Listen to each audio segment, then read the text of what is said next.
வணக்கம்.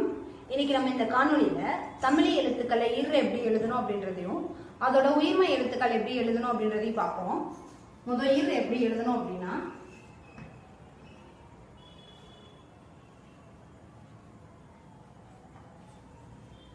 இது ரா எப்படி எழுதணும் அப்படின்னா புள்ளி இல்லாம ரா எப்படி எழுதணும் அப்படின்னா நடுவுல ஒரு கோடு. அடுத்து ரீ எப்படி எழுதணும் அப்படின்னா மேல்புறமா ஒரு கோடு.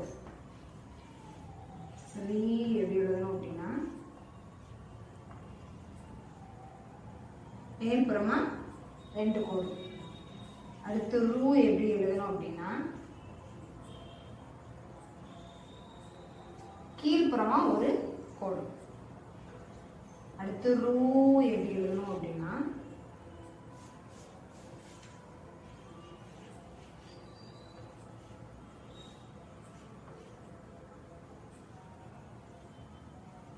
கீழ்ப்புறமா ரெண்டு கோடு.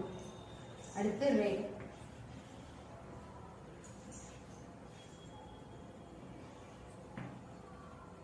வலதுபுறம் இடதுபுறம் ஒரு கோடு ஒரு புள்ளி. அடுத்து ரே.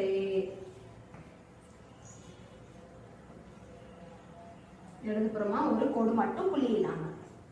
அடுத்து ரை.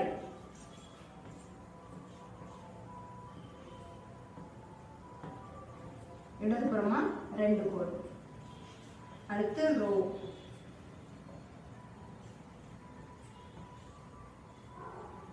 இடதுபுறம் ஒரு கோடு வலதுபுறம் ஒரு கோடு ஒரு புள்ளி. அடுத்து ரோ.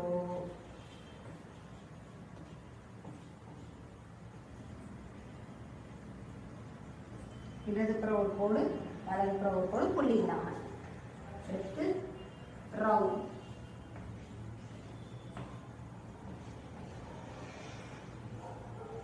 இடதுபுறம் ரெண்டு கோடும் வலதுபுறம் ஒரு கோடும். அடுத்த காணொலியில நம்ம எப்படி எழுதணும் அப்படின்றத பார்ப்போம். கற்போம் கற்பிப்போம். நன்றி.